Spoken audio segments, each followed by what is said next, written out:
Así es, Chantal, saludamos al doctor Salvador Sal, quien está, por supuesto, ahora a cargo de todos los centros de testeo y consultorios febriles de la provincia de Tucumán. Doctor, ¿cómo le va? Buenos días. Muy buenos días, saludo a toda la audiencia. Bueno, doctor, estamos llegando a una etapa, si se quiere, de cambio, de cierre, lo anunció el gobernador, no más pase sanitario, no más aforo, y esto tiene que ver, por supuesto, con una situación epidemiológica particular en la provincia de Tucumán. Desde el Ministerio de Salud, ¿cómo vienen analizando la evolución de lo que ha sido el control de la pandemia?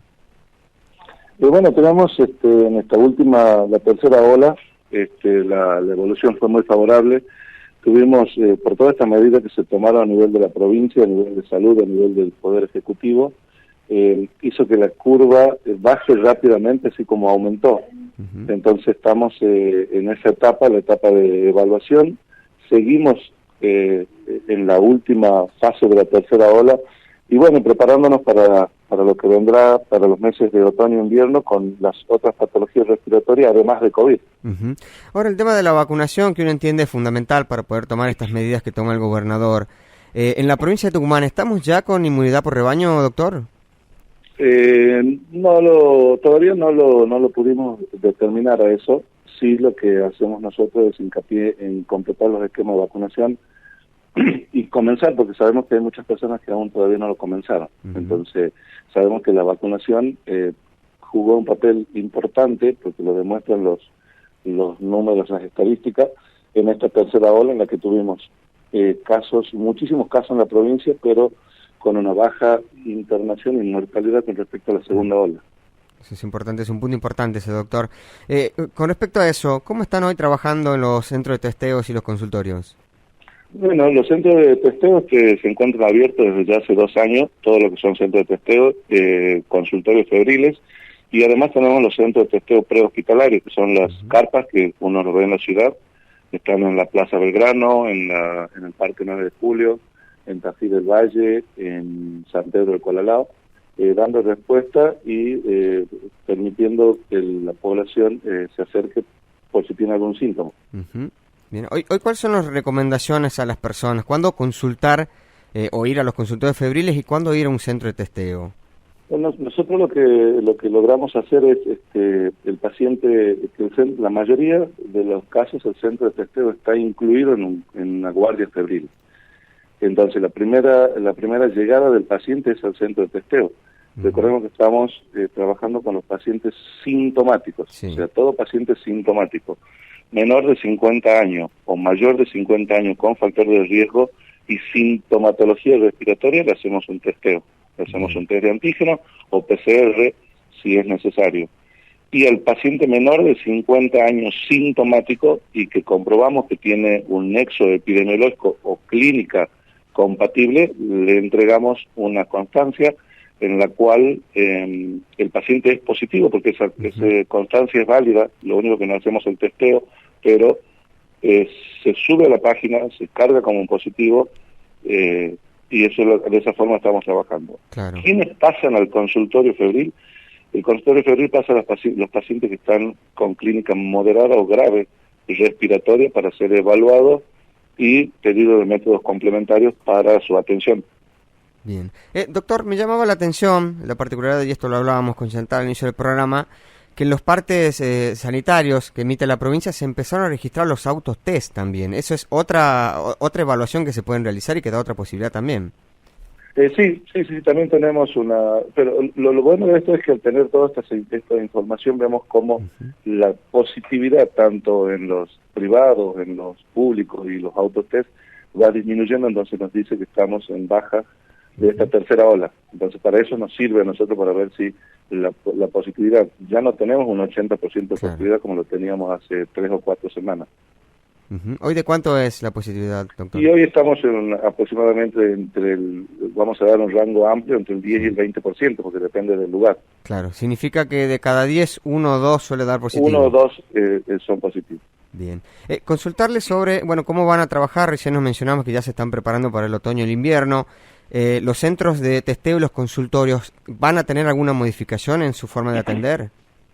No, creemos que vamos a seguir con la misma línea, lo que sí tenemos que ampliar la visión de nuestros agentes que trabajan en cada uno de los centros, y no solamente de COVID, tenemos que tener en cuenta todas las otras patologías respiratorias, lo que conocemos como enfermedad tipo influenza.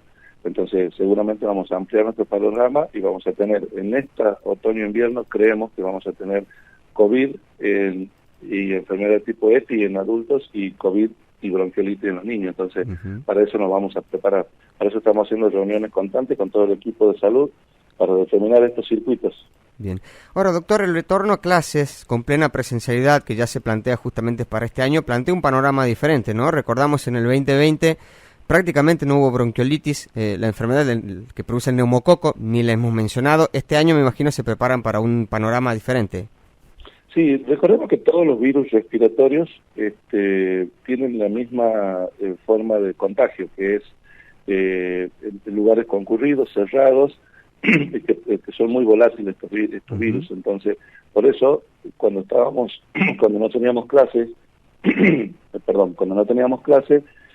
presenciales, este distanciamiento social nos favoreció para otras patologías, pero este año estamos esperando un aumento de todos estos casos. Por eso siempre recomendamos, porque las medidas son las mismas para todas: uso de barbijo, el distanciamiento y el lavado de manos permanente.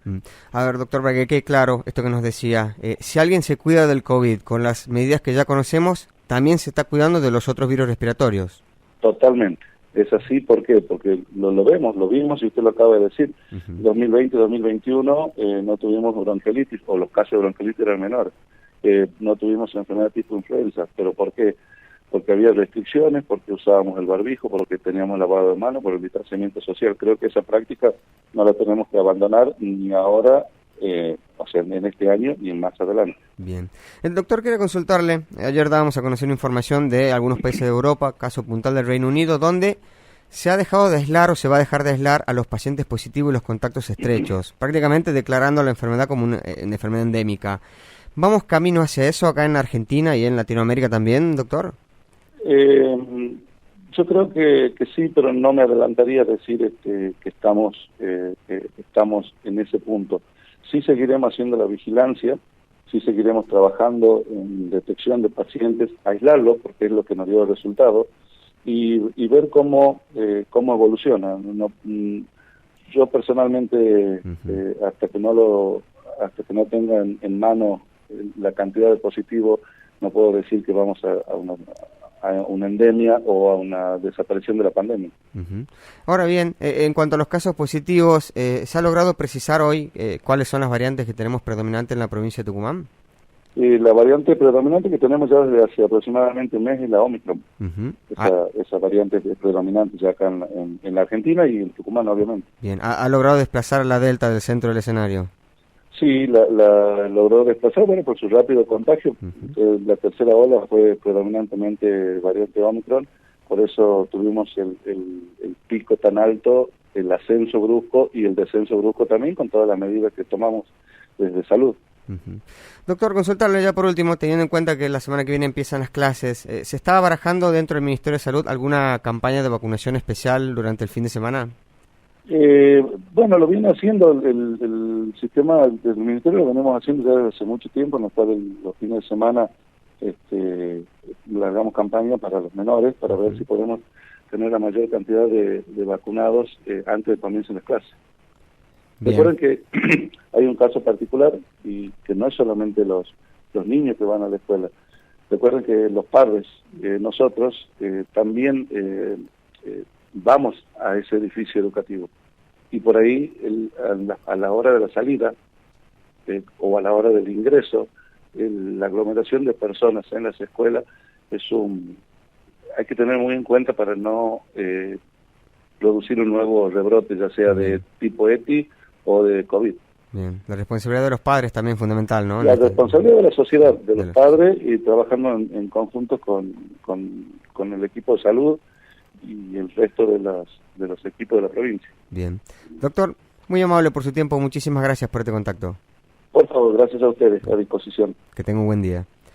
Hablamos con el doctor Salvador Sal, quien está ahora a cargo de los centros de testeos y consultorios febriles de la provincia.